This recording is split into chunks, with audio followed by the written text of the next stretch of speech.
On a rainy afternoon in a quiet American town, a single dad pulled over to help a woman stranded by the roadside, not knowing she was a hero in hiding. She wore no uniform, carried no pride, and had nothing but her son. And secrets she thought no one would ever uncover. But when a knock came days later, everything he thought he knew about her unraveled, revealing a past that could either break them both or bring them home. If stories of unexpected kindness, second chances, and quiet miracles speak to your heart, you're in the right place. Subscribe now to join us on this unforgettable journey, because sometimes the most powerful stories begin with a knock in the rain. The rain came fast, hard, and without mercy, like it had waited all day, just to collapse on the small town of Willow Ridge. It pounded the roof of Owen Taylor's old Ford pickup like an angry drummer, filling the cabin with a low, restless roar. He sat parked near the edge of the county highway, hands clenched on the steering wheel, eyes fixed on the asphalt that was fast becoming a river. It had been 3 years since he'd last driven in the rain at night.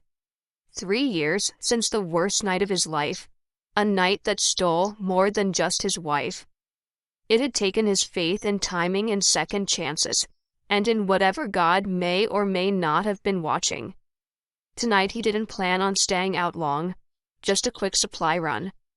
Charlie, his 8-year-old son, had developed a cough. Nothing serious yet, but Owen didn't take chances anymore. He'd learned the hard way what waiting too long looked like. Then he saw her.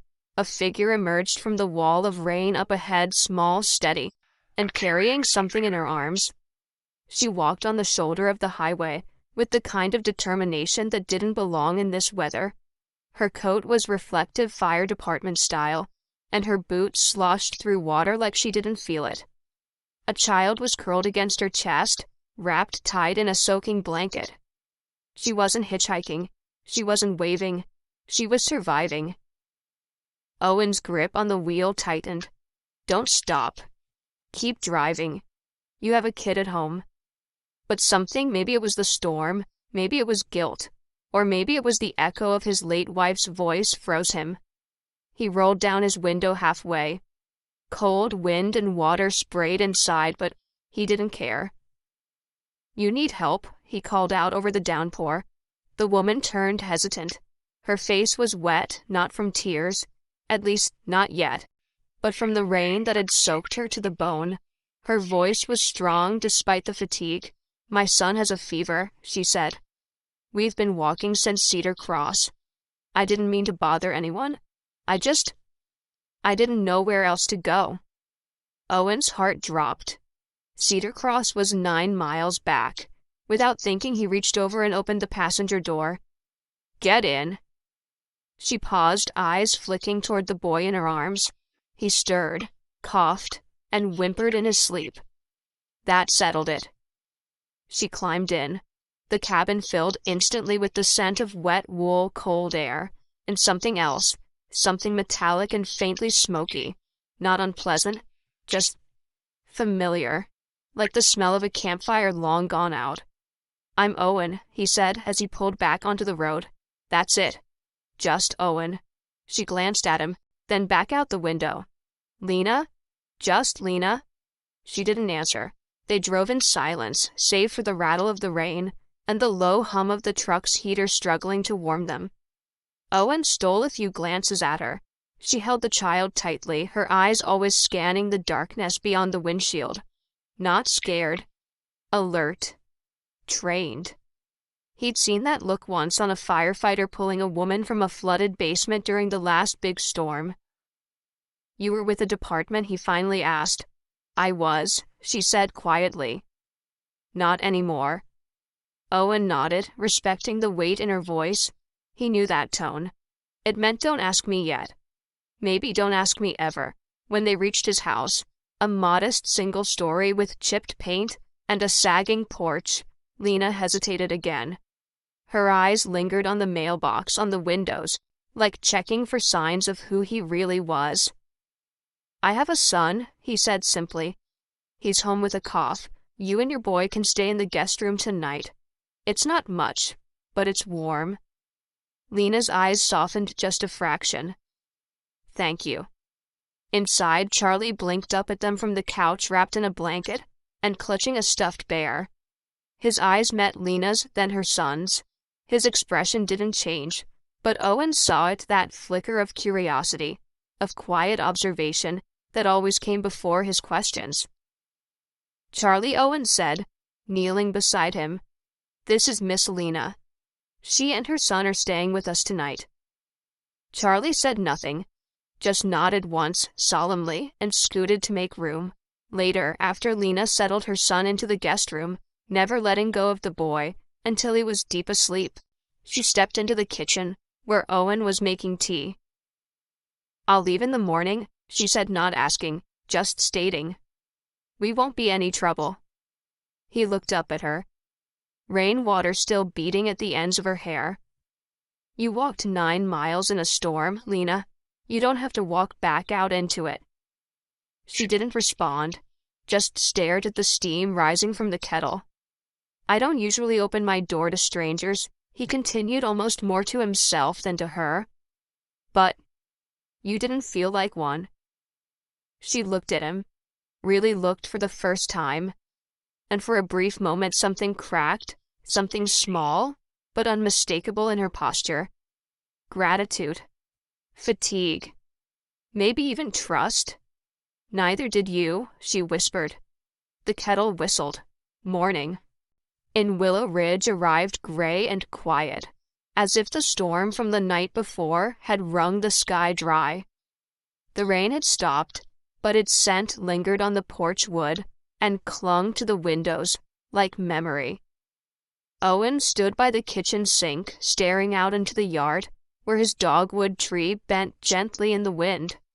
Steam rose from the mug in his hands, but he hadn't taken a sip. Behind him, quiet footsteps. Not Charlie. Lighter. He turned. Lena stood in the doorway, wearing the same fire-resistant raincoat from the night before, though she had pushed the hood back. Her hair, still damp, clung to her shoulders in soft waves. There were tired lines beneath her eyes, but her posture remained upright, composed. "I hope the room was okay," Owen said. She nodded. Better than the back seat of a Greyhound in a gas station bathroom. There was something in her tone, dry, almost deadpan, that made him glance up. "I wasn't being poetic," she added. "I didn't think you were." A pause settled between them, filled only by the low murmur of the heater kicking on. She folded her arms, but not out of cold. "Defense. You don't have to keep us here," she said, her voice more even now. "We won't be your problem long." "You're not a problem. You don't know that." "I know you walked 9 miles with a sick child through a storm without asking anyone for a damn thing," he said quietly. "That tells me enough." Lena's eyes flicked away toward the hallway where her son was still sleeping. "What's his name?" Owen asked. She hesitated. "Then Emmett." "That's a good name." She gave a small nod, as if that was all she could afford. Charlie wandered in a few minutes later, rubbing sleep from his eyes and holding the same stuffed bear he'd had since toddlerhood. His cough sounded a little better, though Owen made a mental note to give him another dose of syrup. Lena watched Charlie closely but didn't speak. Charlie did what Charlie always did when someone new was around. He observed, silent and steady, as if deciding whether or not you could be trusted. "Would you like some toast, buddy?" Owen asked. Charlie nodded, then turned to Lena. "Is your boy sick?" Lena looked at Owen briefly, then down at Charlie. "He's been running a fever." "But he's strong?" Charlie blinked. "My mom used to say that when I got sick." "Before she?" He trailed off, but Lena didn't flinch or force a change of subject. She knelt down, her eye level even with his. "She sounds like she loved you very much," she said. Charlie gave the barest of nods, then sat down at the table beside her. Later, after breakfast, Owen was out front repairing the screen door, while Lena stood on the porch, sipping coffee from the mug he'd handed her without asking. She wore her coat like armor even now, as the sun began to press through the thinning clouds. "You fix things," she said. Owen looked up from his crouch. "Sometimes. This old house has a way of falling apart just enough to keep me humble." She managed a ghost of a smile. "I used to fix things too. Not doors, people, fires, chaos. You were good at it." She didn't answer right away. "I was," she said. "Until I wasn't." Owen didn't push. The way she said it wasn't bitter, just final. Like a line had been drawn in the sand, and she'd chosen not to step back over it. "Why'd you stop?" he asked gently. She looked away, her fingers tightening around the mug. "Because someone had to live for Emmett." That stopped him. He let her words settle, let the wind carry the weight of them. He didn't need her to explain. He recognized the choice he'd made it too. Inside, Charlie had shown Emmett how to use the small chalkboard wall in the hallway. By mid-morning, the two boys had drawn a crooked fire truck, a dog wearing a cape, and a house labeled "Our Home" in shaky capital letters. Lena stood in the doorway, arms folded, watching her son smile for the first time in days. "Thank you," she said softly to Owen, who had come up behind her. "For what?" "For giving him a moment to feel normal." "You gave him more than a moment," Owen said. "You got him through last night. You're giving him his mother. That's everything." Lena looked at him, her expression unreadable but not cold. Then she spoke, low, careful. "I'm not always going to be safe to be around." Owen frowned. "What do you mean?" She took a step away almost instinctively. "There are people, situations. I've been part of things I can't just walk away from." "And yet here you are," he said. "Walking away." "Running," she corrected. "I was running. Now you're standing still, a beat past." "That's dangerous too," she murmured. That evening, Owen sat on the porch with Lena as the boys played with toy trucks in the front room. Lena held a photo in her hand, creased at the corners, water damaged, but still clear. A man in uniform. A younger version of Lena beside him. They were smiling, holding a newborn between them. "My husband," she said. "His name was Caleb. We met at the academy." Owen remained silent. "He died 2 years ago, on duty." "I wasn't there." Her voice caught, but she didn't look away from the photo. "I should have been." "You don't know that," Owen said. "I do." She paused. "Because I was undercover, embedded in an arson investigation. No one knew, not even him. If I'd been at his station that night." Her voice trailed off, but Owen saw it behind her eyes. The weight, the guilt, the story no one had been allowed to hear. "Lena," he said quietly, "you were doing your job. I was doing my duty," she corrected. "I just don't know which one cost me more." In the silence that followed, Lena folded the photo carefully and slipped it back into her coat pocket. Then she looked at him. Really looked. "I'm not asking for anything," she said. "I just needed to stop running for one night." Owen leaned back, his gaze fixed on the darkening sky. "Well," he said, "lucky for you. This porch holds still pretty well." The next morning dawned, slow and golden, as if the sun itself had been waiting to see if Lena and her son would still be there. Light filtered through the lace curtains in the kitchen, casting soft patterns on the worn tile floor. The rain had washed the air clean. The world outside was soaked but shining. Owen moved quietly, frying bacon, with the ease of a man who had long ago memorized the rhythm of solitary mornings. Charlie sat at the table with a comic book open in front of him, absently tracing the edge of the page while sniffing the air. "Smells like a Saturday," he murmured. "It's Tuesday, pal," Owen said with a chuckle, flipping a pancake onto a plate. Charlie shrugged. "Smells like a good Tuesday, then." Footsteps sounded in the hallway, tentative, soft. Owen turned just as Lena stepped into the kitchen, her son Emmett trailing close behind his small hand, wrapped in the hem of her oversized sweatshirt. Lena's hair was brushed back, damp at the ends. Her face was still pale, but her eyes looked less guarded, as if the storm outside and inside had both begun to pass. "I hope it's okay," she said, voice still low. "We woke early. Emmett was hungry." Owen nodded toward the table. "You're just in time for pancakes. Charlie says they cure most things." Charlie looked up and gave Emmett a shy smile. "Especially when you put peanut butter on 'em." "Peanut butter on pancakes," Emmett whispered, like it was a secret too good to be true. Lena hesitated only a moment before leading her son to the chair across from Charlie. She looked at Owen as she sat. "You don't have to keep doing this." "And yet, here we are," he said, pouring more batter into the skillet. As they ate, the kitchen filled with the scent of cinnamon and warmth, things Owen hadn't realized he missed. Emmett, the quiet, ate with wide eyes and a wiped clean plate. Lena only picked at her food, more focused on watching him eat than feeding herself. Owen caught her glance once or twice, but she said nothing. After breakfast, as Charlie took Emmett outside to show him the tire swing, Owen motioned Lena toward the small utility room beside the kitchen. "I've got a heater in there," he said, "if you want to dry his coat." She followed, careful and quiet. The room was small and cluttered, half laundry, half workshop.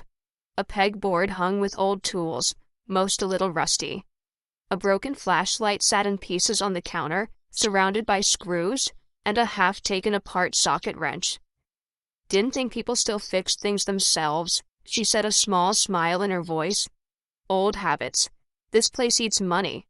I learned early on that it's cheaper to figure things out." She ran her fingers across the pegboard. "You label your tools?" "I do." "You alphabetized your screws?" He raised a brow. "I didn't say I wasn't a little compulsive." Lena smiled, an actual smile, faint but real. "I used to be like that," she said. "Organized, controlled, every bolt, every second accounted for." "Used to be."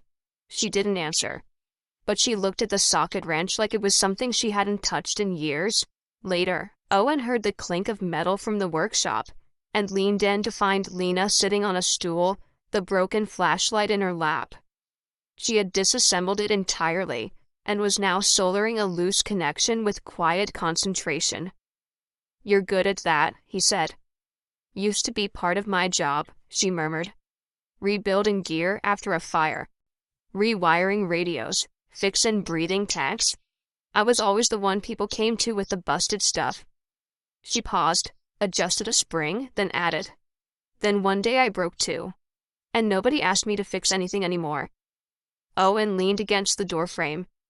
"You're still fixing things, Lena. Might just look a little different now." She looked up. "You don't know what I've done."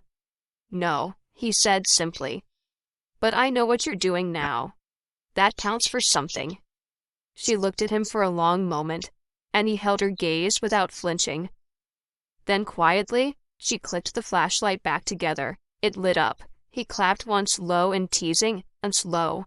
The pancake fairy and flashlight savior. A smile flickered at the corner of her mouth. "Don't ruin it." That night, after Emmett had fallen asleep in the guest room, Lena stepped out onto the porch. Owen was already there, mug in hand, wrapped in a faded flannel. The porch light glowed warm above them. She didn't sit right away, just leaned against the railing, arms, crossed eyes on the horizon. "It's funny," she said. "You can do everything right. Train, prepare, show up on time, save everyone else's life, and still lose your own." Owen didn't respond.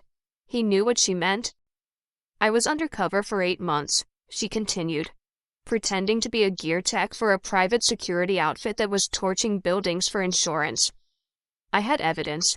I was going to bring them down. But I missed one call. One fire too many. It was my husband's station, and I wasn't there." Owen's throat tightened. "You blamed yourself." "I still do." Silence settled between them again, this time heavier. "You know what I think?" Owen said finally. "I think surviving when others don't, it's not a punishment. It's a responsibility. You carry the story. You carry the truth. And what if the truth hurts more than the lie ever did? Then it's even more important to tell it." They sat in silence as night crept in, the air cool, but not cold. Finally, Lena whispered, "I don't know how to be around people anymore, especially people who haven't seen what I've seen." Owen looked at her, his voice steady. "You don't have to know. You just have to stay." Lena hadn't meant to stay more than one night. She'd told herself that when she first stepped into Owen's truck, under the weight of the rain. Told herself again as she watched Emmett sleep peacefully in a warm bed. Repeated it the next morning when Owen handed her coffee, like they'd been doing this routine for years. But by the fourth day, she was still there. And strangely, the world hadn't ended. That morning, she stood at the small mirror in the guest room, brushing Emmett's hair with practiced fingers. He squirmed and yawned, still sticky-eyed from sleep. "Do we have to leave today?" he asked. She froze. His voice had been soft, casual, but it landed like an anchor in her chest. "You said we wouldn't stay too long," he added. "I did," Lena replied, eyes on his reflection. "And I meant it. But I like it here." His fingers twisted in the hem of his pajama shirt. "Charlie let me use his crayons. That's kind of him." And Owen fixed the swing in the tree. He said I could help paint the barn door next week. Lena's hand paused in his hair. A long silence passed. Then gently she said, "Sometimes liking something doesn't mean we get to keep it, Em." He looked up at her in the mirror. "But why not?" "Because people from your mother's past don't get to belong anywhere. Because when you carry the kind of secrets I do, you don't settle down. You don't get porches and pancakes and little boys laughing in tree swings. Instead," she said, "we just don't, sweetheart. Not always." Emmett didn't press. He rarely did. But that morning, as she helped him down the hallway, she caught something in his eyes she hadn't seen in months. Hope. In the kitchen, Owen was fixing a leaking faucet with his usual quiet focus. Charlie sat at the table with a math worksheet and a mug of apple juice, both of which he seemed to be ignoring in favor of watching Emmett stack blueberries into a tower on his plate. "You two going into town today?" Owen asked without looking up. Lena poured herself coffee. "Thinking about it. Need to get some supplies. You can take my truck. She's old, but dependable." She raised a brow. "That's generous," he shrugged. "You've earned it." She hesitated, then crossed her arms loosely. Why? Owen glanced at her, then really looked. "Because you're still here, and because it's been a long time since this house felt like something more than walls and silence." His words caught her off guard, not because they were grand or dramatic, but because they were honest, earnest. It had been so long since anyone had spoken to her without suspicion, agenda, or uniformed formality. "Besides," he added with a smirk, "Charlie says your pancakes are better than mine." I'm not sure I believe him, but I respect the courage. Lena laughed, an involuntary, caught-off-guard sound that made Owen look up again, surprised. She pressed a hand to her lips, as if to push the laugh back inside, but it was too late. "You really want me to borrow your truck?" she asked. "I trust you." 3 words. 3 simple words that made her breath catch. That afternoon, after the boys had gone to play in the backyard, Lena stepped into the utility room and stared at herself in the mirror mounted above Owen's workbench. The woman who looked back at her was lean, sharp-edged, and tired, but not broken. Not yet. She opened her duffel bag and pulled out a sealed envelope, water-damaged but intact. Her name was scrawled across the front in her husband's handwriting. She hadn't read it. Not in 2 years. It had been found in his locker after the fire, given to her by his captain the day of the funeral. but something in her heart hadn't let her open it. Like reading his last words would solidify the finality of it all. Now, standing in a stranger's house that didn't feel so strange anymore, she sat down and carefully opened the seal. Lena, if you're reading this, then something's happened. I wish I could tell you I knew it was coming. Maybe I did. Maybe we both did, in some way. I know you. I know how you take the weight of the world and carry it like armor. But you don't have to. Not always. Not alone. If you were undercover when this happened, don't carry guilt for my death. I made peace with the risk when I married you. You don't get to shoulder both our sins. Promise me something. Live. For Emmett. For yourself. Don't disappear into the ashes. Find the one thing that makes you feel real again, and hold on to it. You are still light, Lena. You are still fire. All my love, Caleb. She cried. Silently, quietly, the way someone cries when grief has been held off for too long, and finally finds a crack to slip through.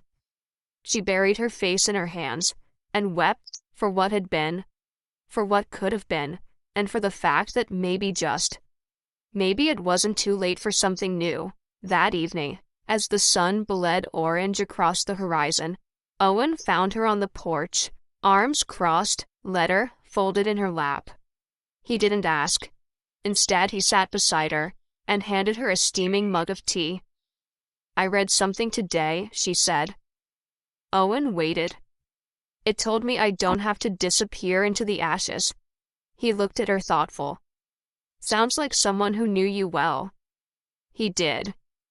A moment passed. Then she added, You're the first person I've let see me in years. I thought if anyone looked too close, they'd see the damage. I see it, Owen said softly. But I also see someone who walked through hell and still came out holding her child. That's not damage. That's strength. She looked at him, then really looked. In his face, she didn't see pity. She saw understanding, maybe even grace. That night, for the first time in months, Lena fell asleep without the echo of sirens in her head. It was sometime after midnight when the storm returned this time, not in the sky, but inside the walls of Owen Taylor's quiet home.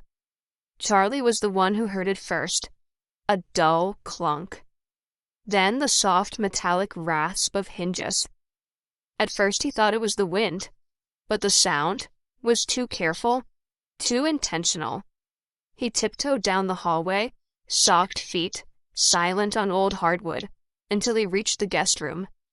The door was cracked open just enough for him to see Emmett asleep in the bed. But Lena wasn't there. The next sound came from the utility room, curious and more brave than cautious. Charlie moved toward it. He peeked around the corner and froze. The duffel bag. Open. His dad's old toolbox. Unlocked. And Lena, kneeling her back, turned, pulling something from beneath the floorboard panel Owen had always kept. Nailed shut. The one Charlie wasn't allowed to touch. He took one step inside. The floor creaked. Lena turned fast. Too fast for someone just looking for a charger, which is exactly what she said. Charlie stared at the thing in her hand. A folder. Sealed. Yellowed with age. What's that? He asked. She didn't speak, just looked at him, a strange kind of panic behind her eyes, one she masked quickly. I needed something, she murmured, slipping the folder back into her bag. It's nothing. Charlie frowned. Why was it hidden under the floor? The next morning, Owen was already in the kitchen, when Charlie came in unusually quiet. He poured himself juice, stared at his toast, like it might offer him answers. Owen, sensing something, lowered the paper. Out with it. Charlie looked up. Why do we keep stuff under the floor? Owen froze. What kind of stuff? Like folders with locks. Secret papers? Owen blinked, then stood slowly. What did you see? I think she took something. Owen's stomach turned. He didn't want to believe it. Didn't want to think that after all the nights on the porch, the honest silences, The mornings that felt like beginnings. Lena might still be running. Still hiding. Still stealing. When he found her, she was in the backyard helping Emmett build a birdhouse out of scrap wood. Her hands were steady, her eyes calm. If there was guilt, it wasn't in her face. Owen waited until Emmett went inside before he said anything. "You went through my tools last night." Lena didn't flinch. "Yes." "You opened the floor panel." Another nod. "Why?" She held his gaze. "Because I needed to know if you had a past as buried as mine." Owen stared. "So you thought what? That I had a criminal record tucked beneath a wrench?" I thought she said carefully that if you were hiding something, maybe I wasn't the only one. He stepped back, the hurt blooming sharp in his chest. "And if I had been, would that have made me safer? Or just more like you?" Lena looked away. "You don't trust people, I get that," Owen continued. "You've lived a life that taught you not to. But I let you in. I let your son sleep under my roof. I made space. And you tore up my floor." The silence was brutal. "I'm not a thief," she said, voice tight. "I just needed to feel in control." "Then you've succeeded," he said coldly. "Because now you're in control of whether you stay or go." That night, Lena packed in silence. Emmett didn't ask why. He knew that tone in her breath, the tension in her shoulders. He'd seen it before. Charlie didn't come out of his room, not even when Owen knocked quietly twice. And Owen, he stood by the window long after she left, watching the tail lights disappear into the dusk. The porch light buzzed overhead. The dogwood tree swayed. But the house, once filled with cautious warmth, felt colder than it had in months. 3 days passed. No calls, no notes, just absence. The mornings went back to being quiet. Charlie didn't ask about Emmett. Owen didn't ask about Lena. They tiptoed around the subject like it was a sleeping animal no one wanted to wake. But on the 4th morning, Owen found something he hadn't noticed before. Behind the flashlight Lena had repaired sat a small, square envelope. His name was written in clean, deliberate script. He opened it. "Owen, I never meant to stay. But your home gave me something I thought I'd lost: stillness. That scared me more than any fire ever did. I panicked. I ruined something before it had a chance to become real. That's what I do. I didn't steal anything. I only looked. I wanted to know if someone else out there knew what it meant to hide in plain sight. I found nothing. And that scared me too. Because you're good. Solid. And I don't know how to belong to something that doesn't feel broken. Tell Charlie I'm sorry.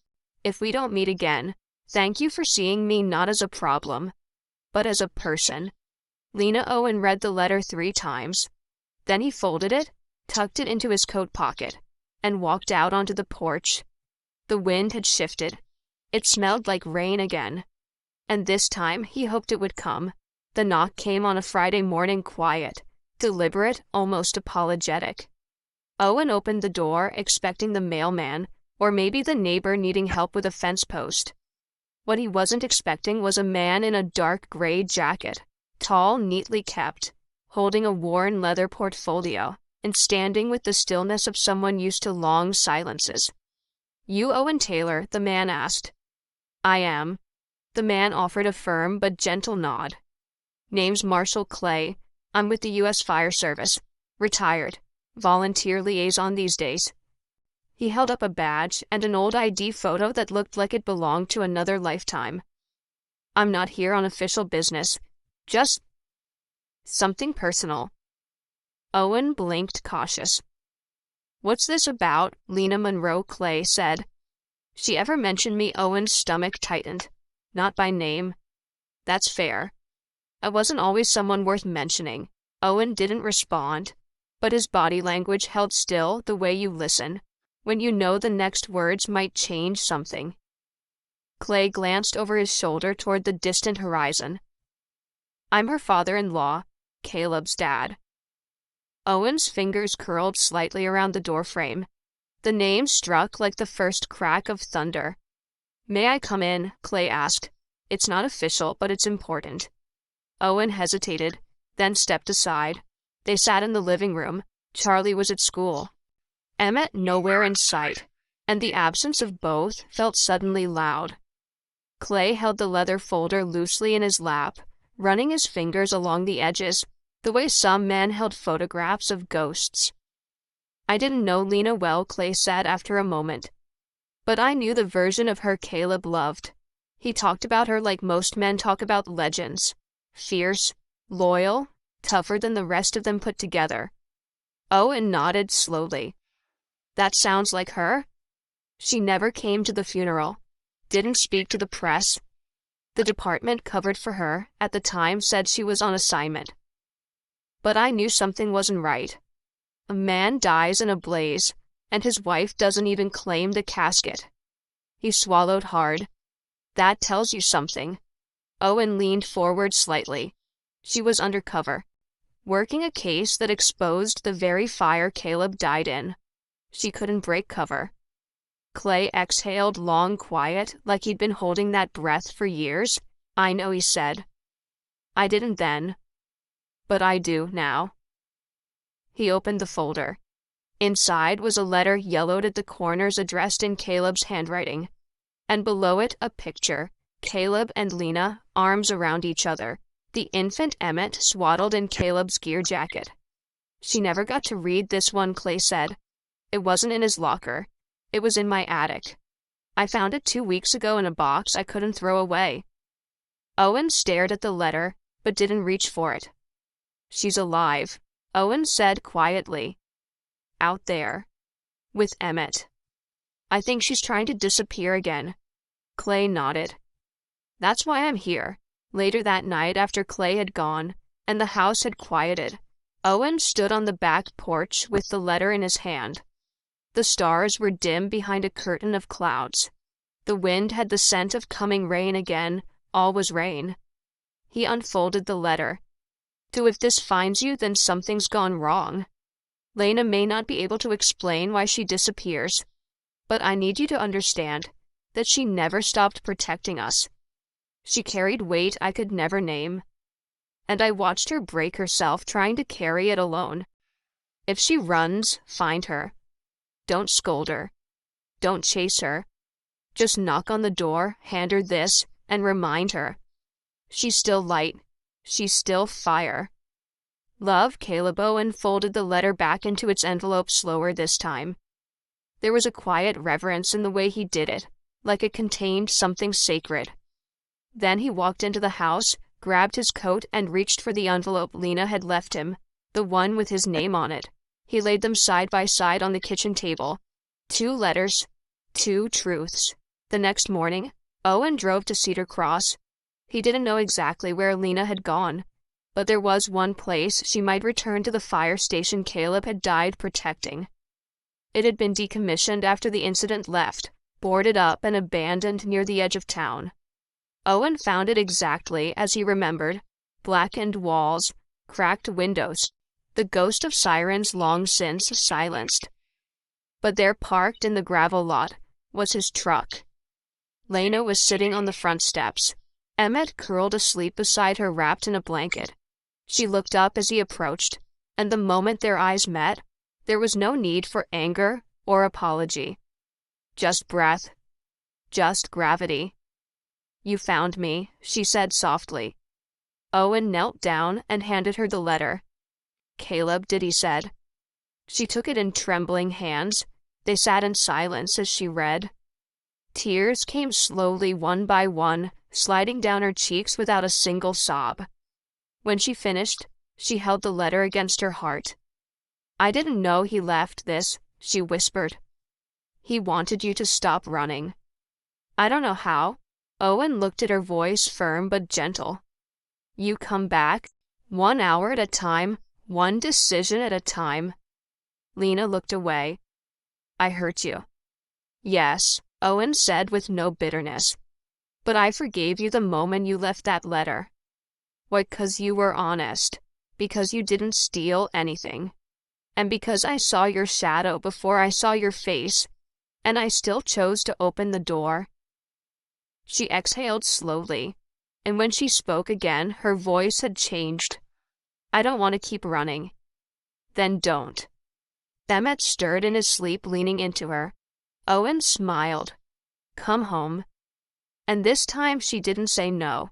It rained again that week, not the kind of storm that sent Lena pacing in silence, but a steady, gentle rain that softened the ground and wrapped the hills in fog.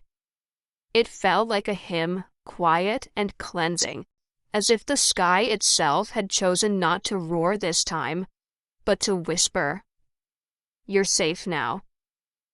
Lena sat on the front porch, with Emmett tucked against her side.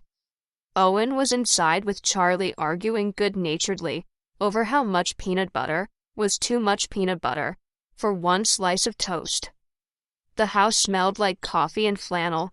Laughter filtered through the walls. For the first time in a long time, Lena didn't feel like a stranger. She felt tethered. She looked down at her son, his eyelids fluttering with the kind of peace that only came to children when their world had finally stopped moving. His cheek rested against her ribs, and one of his hands clutched the hem of her shirt, still instinctively afraid she might disappear again. She wouldn't. Not this time. Over the next few days, stillness settled over the Taylor household like a soft blanket. Lena and Owen didn't speak about the past, unless it asked to be spoken about. They worked side by side, repairing the old barn door. Lena surprisingly handy with power tools. Owen patient in silence. Charlie and Emmett built forts out of firewood, declared themselves forest knights, and returned each afternoon smelling like wet leaves and triumph. One morning, Owen returned from town with 2 gallons of paint, sun-bleached red and dusty cream, and a quiet suggestion. What if he said we made the barn something more than a barn? Lena glanced at the faded structure, then at him. Like what a place for kids, emergency drills, fire safety, maybe even CPR classes. Lena's brow arched. "You want me to teach again?" Owen shrugged. "You're still fire." She smiled fully this time. "You remembered that line. I remember every word I mean." By the end of the week, the barn was scrubbed clean. Emmett and Charlie insisted on painting the lower half, which meant the entire thing looked like a slightly lopsided flag, but Lena didn't mind. The boys had created something from their own hands, something imperfect and proud. On Friday, Lena pulled out a box from the back of her truck. Inside were her old turnout boots, gloves, a rusted helmet, and the fire department patches she'd kept in a sealed bag all these years. She laid them out in the barn one by one like offerings. "Are you sure?" Owen asked, gently standing beside her. "I think I need to remember who I used to be," she said, "so I can decide who I want to become." She pinned the last patch, ladder 19, on a wooden beam near the doorway. Her hands trembled slightly, but she didn't let go until it was firmly secured. That evening, the barn glowed with new life lanterns hanging from the rafters, the scent of fresh wood and old memory mingling in the air. The boys chased each other around with makeshift firefighter hats Lena had helped them craft from cardboard and duct tape. Owen poured lemonade into mason jars. Lena handed them out like medals. Later, after the boys had fallen asleep on a pile of blankets in the barn, Lena and Owen sat on the porch again side by side, the rain a soft curtain in the distance. "I used to think healing came with silence," she said. "Time, distance, walking away from everything that hurt. And now, I think healing might be loud, messy, full of rusty hinges, and too much peanut butter, and tiny hands that make you stay even when you're afraid." She looked at him. "I didn't know I was allowed to be happy again." "You are," Owen said, "and you don't have to earn it. You just have to say yes." A beat passed. "I say yes," she whispered. to what he didn't ask. He didn't have to. The next morning brought more rain, but nobody minded. Charlie and Emmett jumped in puddles while Owen fixed the swing for the third time that week. Lena stood at the kitchen counter, flipping pancakes, while music hummed from the old radio. Her sweatshirt was stained with paint, her hands still smelled like cedar. She caught herself humming along to the melody, something soft from the 70s, and paused, startled by the sound of her own voice. It had been so long since she'd felt music inside her. Later that afternoon, the barn saw its first official visitor, a teenage girl from down the road who had lost her father to a house fire the year before. She'd heard that the lady firefighter was teaching CPR in an old barn behind the red house. Lena took her hands, showed her how to check a pulse, how to count compressions. The girl listened, nodded, asked quiet questions. Afterward, as the girl left with a folded brochure and a smile that hadn't been there before, Lena leaned against the barn door and exhaled. "I think this matters," she said to Owen, who stood nearby. "It does," he replied. "You do." She met his eyes. "So do you." That night, rain tapped gently on the windows. The porch light glowed gold across the steps. Lena sat on the porch swing with Owen beside her, their shoulders brushing lightly. Neither spoke for a while.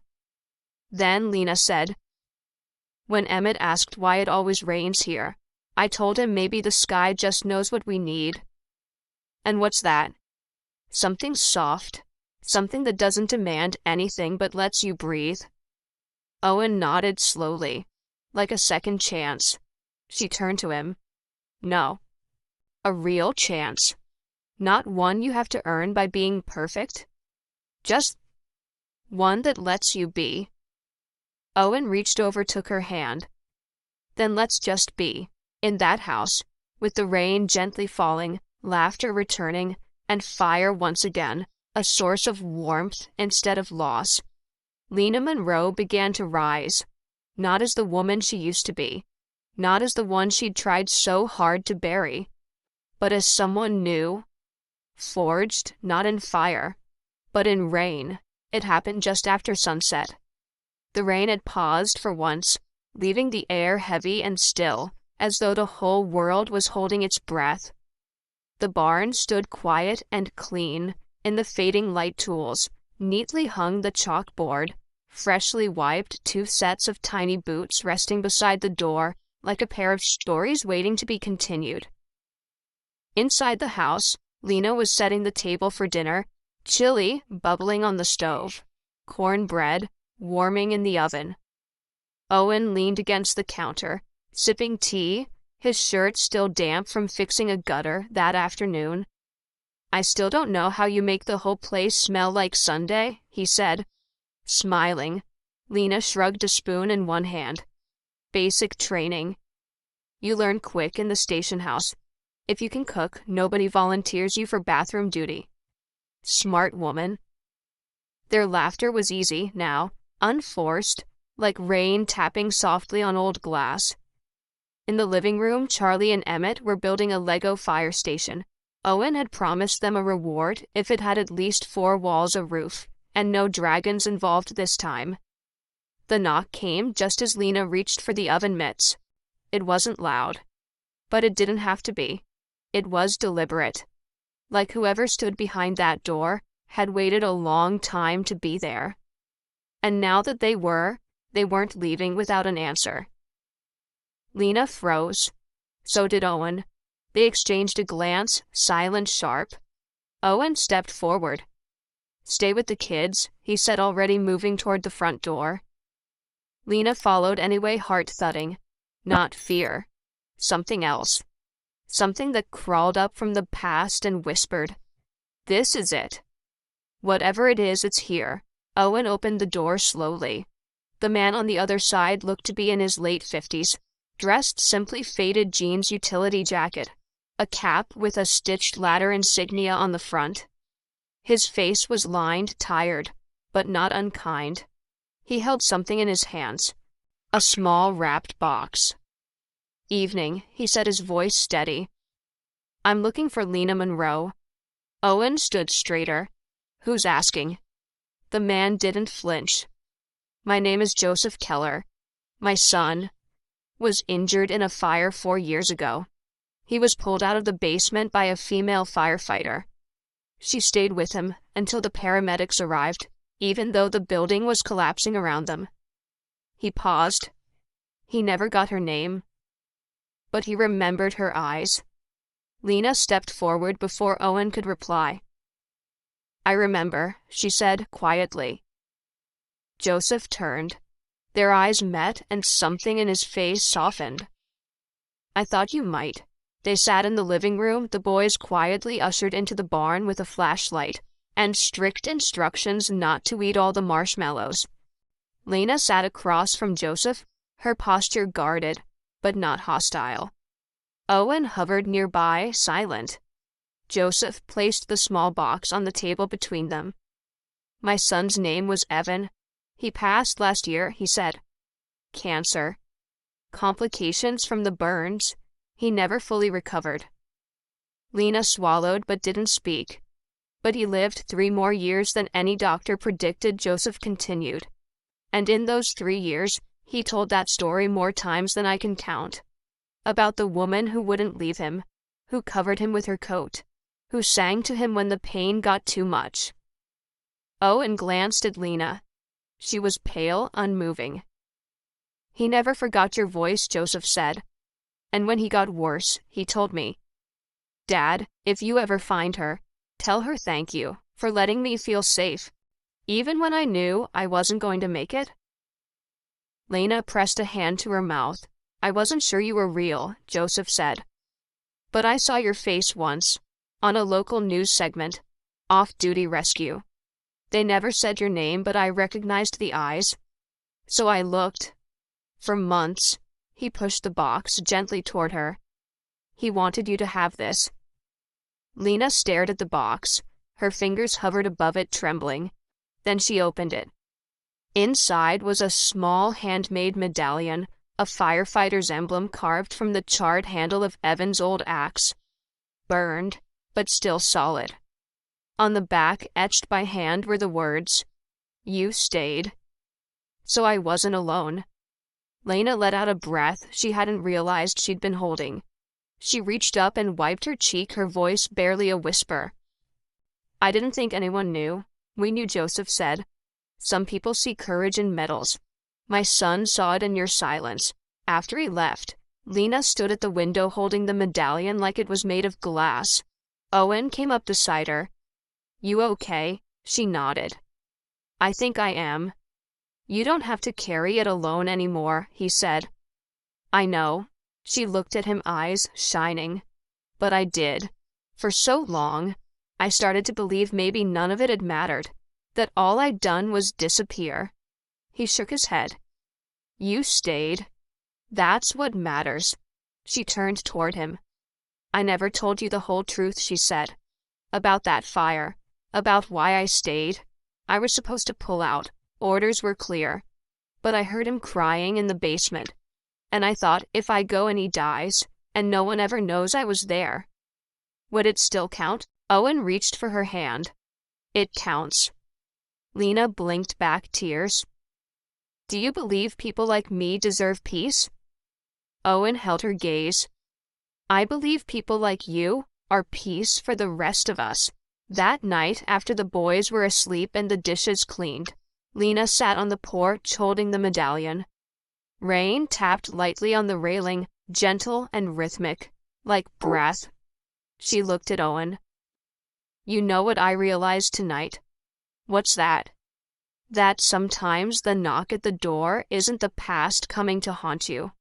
It's the world reminding you that you mattered, that you still do. Owen reached over, brushing his thumb gently over her hand. And sometimes, he said, it's someone reminding you that you're allowed to come in from the rain. The following morning, the world smelled like ash and apples. Lena stood alone in the barn, sunlight pooling through the slats and warm gold patches. The medallion rested in her palm, worn heavy for its size, but solid. It had survived the fire. So had she. And like her, it carried scorch marks that told a story few could read, but no one could deny. She closed her fingers around it. Behind her, the barn door creaked open. Owen's footsteps were soft, deliberate. He carried 2 mugs of coffee and the quiet kind of look only people who've spent time grieving without words can wear. "I figured you'd be up early," he said, handing her a cup. "I haven't really slept yet." "Want to talk?" She hesitated, then nodded. They sat on the bench in the center of the barn, surrounded by the quiet echoes of yesterday's children, of laughter, paint, and hammers. The space still smelled like cedar and progress. Lena rested the medallion on her knee. "I used to believe that if you were brave enough, everything would make sense," she said.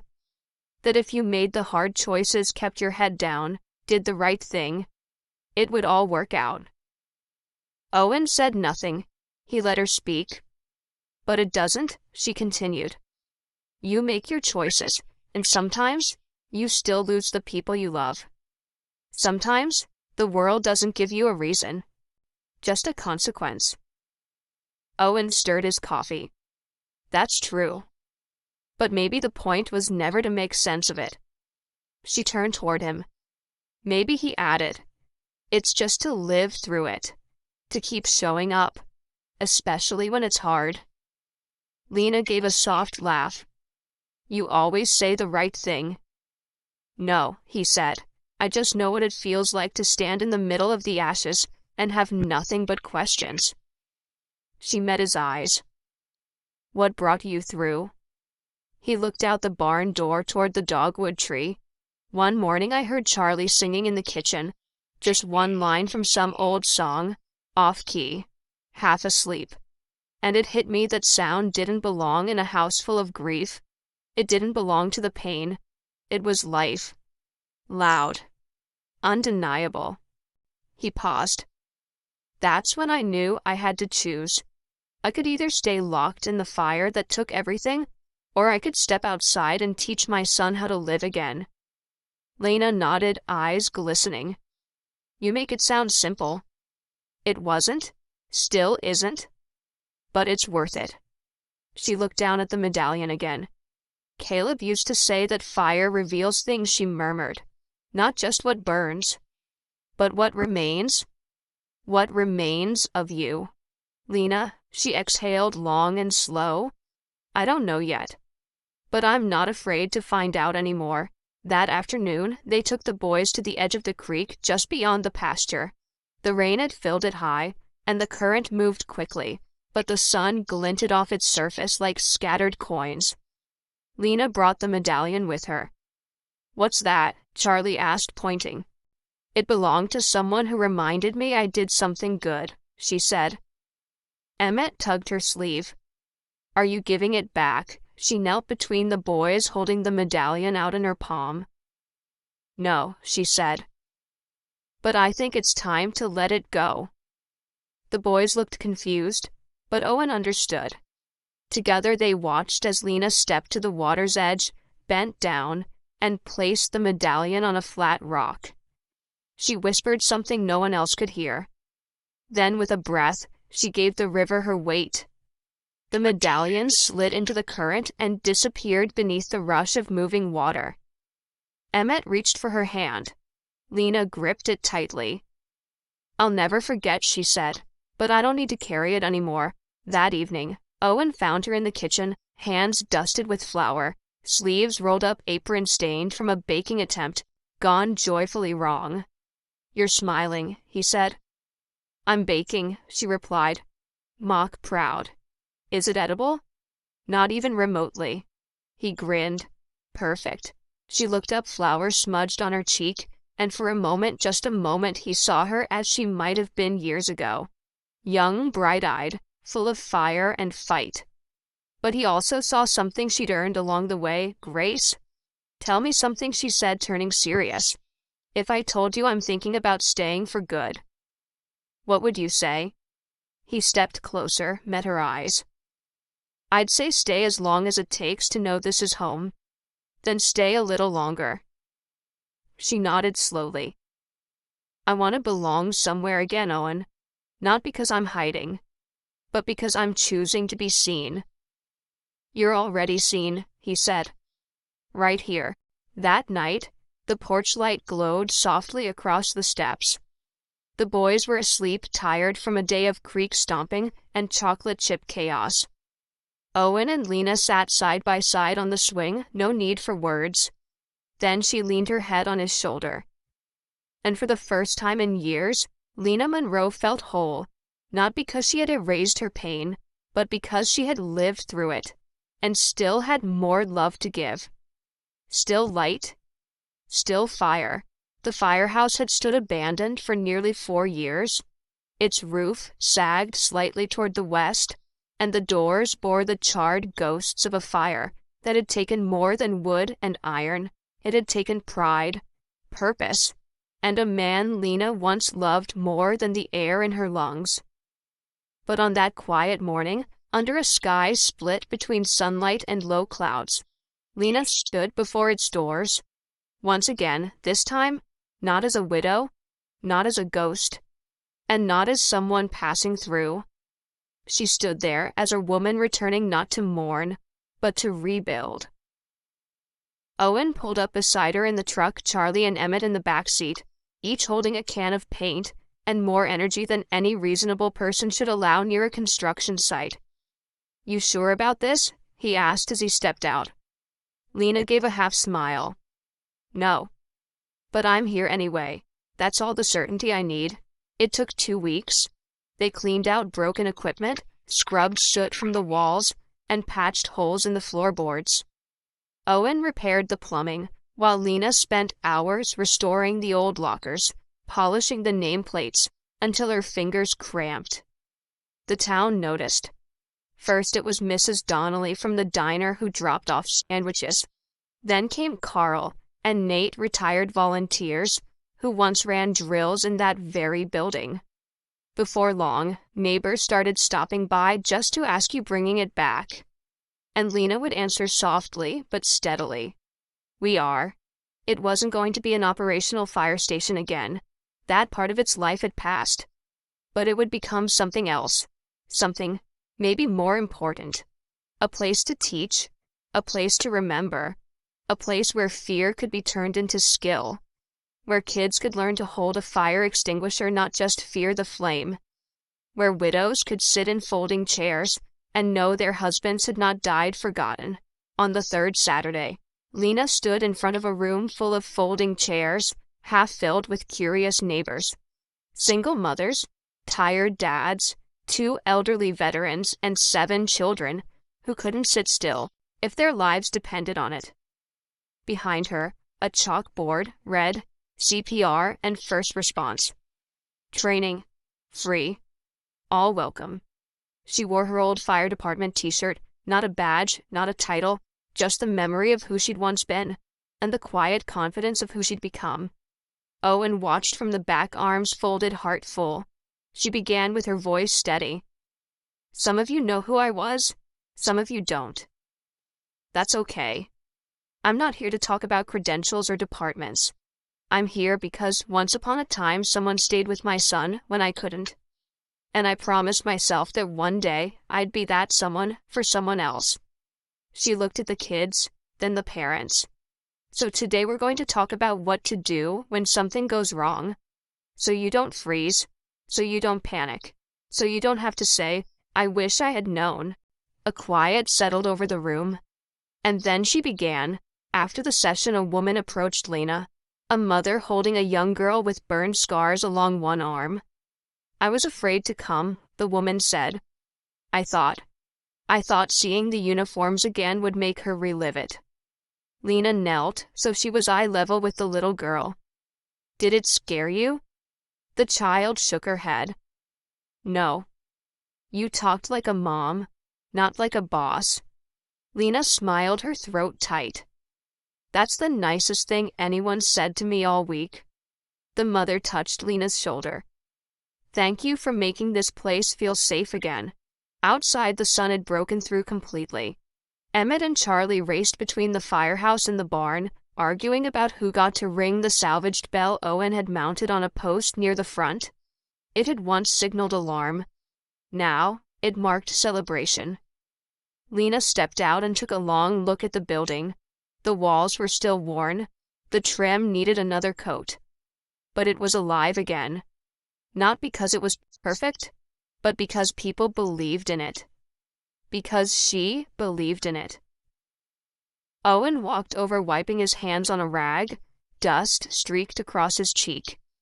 "You gave this town something they didn't even know they missed," he said. "I gave myself something I thought I'd lost." He nodded slowly, searching her face. "How are you really doing?" Lena hesitated. Then, lighter. "Still tired. Still figuring it out." "But staying?" She looked at him. "Yes. Not running this time. Not even looking over my shoulder." Owen took a breath, stepped a little closer.